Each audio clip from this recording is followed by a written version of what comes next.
Okay, it's recording. So I'll ask you the first question. What exactly is your job? Like, how would you describe it? Well, I'm the president and CEO of a company called Land and Sea, and we manufacture, sell, and design ladies and children's sportswear. How would you describe a typical day? Problems. All day long, putting out fires, pretty much. But in basic terms, what we try to do every single day is we design product, we shop the trends, we put lines together, and our salespeople call on all the accounts, and we try to sell as many, designs that we have to as many people as we can, manufacture it, ship it on time, and get paid for it. That's pretty much what we do every day. What do you like best about your job? The most exciting part about what I do is obviously new concepts, new designs come out, new fashion trends, and jumping on those trends and trying to get them out to the stores as fast as we can. And the greatest part of all is when the stores call up and say that the goods are flying off the shelf. And that's the most exciting part of our business. Right. What do you think is the hardest part of your job? Well, the hardest part of the job in today's world is getting it made, getting the product made, because of shortages in China on commodities like cottons and other synthetics, because the world is changing as it relates to where you can manufacture. The countries are much tougher to go to, Bangladesh and places like India and Pakistan. So in our business, the hardest part is getting the goods made. How did you get to your position? Like, what career path led you to here? Well, I have a pretty interesting story where that comes from. The start is when I was a freshman in college. I went to American University. And I came home for summer break. A friend of mine, I lived in Brooklyn. I was a fairly poor kid, lived in Brooklyn. And a friend of mine said to me, I can get you a job that pays $135 a week. I said, well, who do you want me to kill? They said, no, it's a legitimate job. And the job is that you would be an elevator operator, a janitor, and a freight elevator operator in Manhattan. I said, okay, it's a summer job, I'll take it. Mm-hmm. So that's what I did. I was a janitor and an elevator operator. And when I became the elevator operator, the one inside, I saw all these people dressed great, beautiful girls, guys with beautiful suits and stuff. And so I said, well, what does everyone do here? I said, oh, this is the clothing business. And from that point on, I decided that's what I wanted to do. So then I got jobs for a company called Berkshire Handkerchief Company, which was they sold scarves. Mm-hmm. And I worked there every summer, every Christmas break, every Easter break. I didn't go to the breakers. And I was supposed to, and they hired me to be, when I got out of college, that I would be a salesman. When I got out of college, I called them and told them I graduated and I'd like to come to work. And they said, great, report to the warehouse. I said, well, I didn't want to work in the warehouse. I want to be a salesman. They said, well, that's what we have available right now. So I decided that wasn't for me. And a friend of my father's, who was in the bra business, told me that there's a newspaper, a daily paper, trade paper, called Women's Wear Daily, that I should put an ad into Women's Wear Daily positions wanted, which is what I did. This is way before Monster.com and Cranes and Craigslist and all those kinds of things. And I put an ad in, young, good-looking, college grads looking for sales training job. And I got 10 calls, I got 9 jobs, and I took a job in the garment center, and that's how I started. It's a wonderful business to be in, because it's one of the last entrepreneurial jobs, entrepreneurial businesses.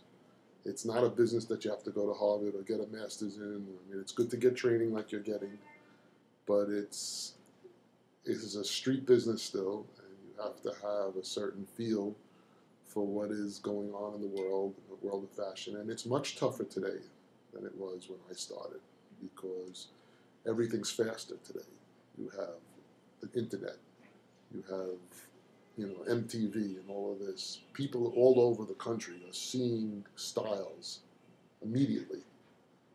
So it used to be what was hot in New York, you couldn't sell in Ohio because they weren't ready for it. But it's not the case anymore. Now everything is good, everyone knows about it. If it's bad, everybody knows about it. What did you major in at school? Business, marketing. And that has helped you? It helped, you know, everything you do in school helps because, number one, I know people laugh when I say this, it delays you from coming into the business world. Right. And I think you need to be a little bit more mature and get a little seasoning behind you before you go in. The other part about education in general terms is that it exposes you to other things. Other people, you know, especially, you know, you go to a school that has international students like FIT does, you know, it gives you a feel for different cultures. And Want to read something warm and fuzzy? Okay, so, and so to that extent it helped. I mean, there were certain things that we learned in school on marketing, you know, that certainly helped how to create a presentation.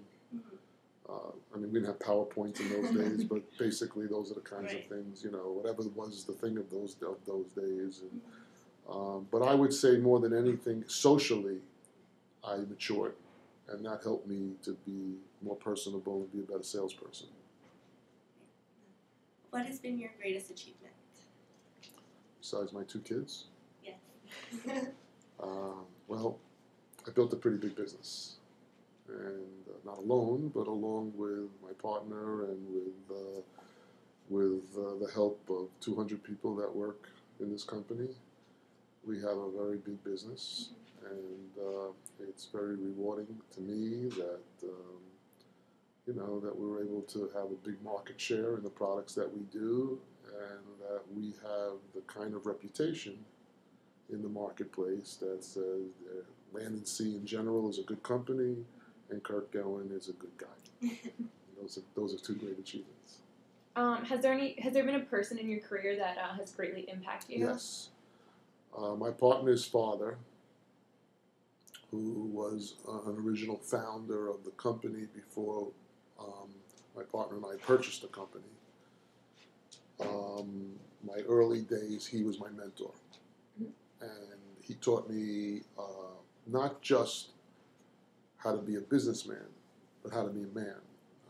You know, he was, you know, how to give charity, how to give back to the community, you know, how to present yourself to the banks and to, you know, dealing with attorneys, and just an overall demeanor of being a gentleman and being a good member of society. So yeah, I had a mentor. His name was Seymour Sobel. He's still alive. He's 87 years old. Is he still a part of the company? No, he's not. But he's been long gone from the company. Right. But It's been a big help. he's a great man. And do you have any advice for young people going into the industry? Yeah, I do. I think you got to follow your world and not my world. Social networking, I think, is the key to the future of this business. And I think that those are just words to me, and to you it means your life.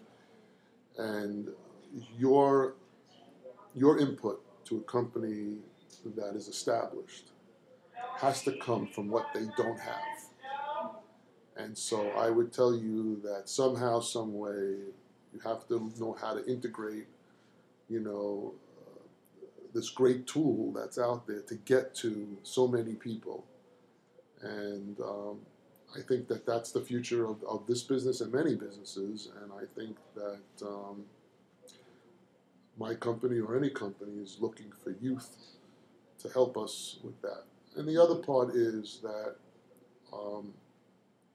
if you're coming in on the design side of the business, you know, then they're depending on what the companies do, it's important to understand not just what's happening in Europe and what's happening, what the newest trends are, but how does it translate to the customer that you're actually going to sell? What is her budget? Can she buy a blouse for $10 or for $1,000? And based on what your customer can do, you have to know how to design into that product. So we're looking forward to the newest generations, Yeah. So We're looking forward to joining. good. All right. Yeah. Thank you. Alrighty. Hope you get an A.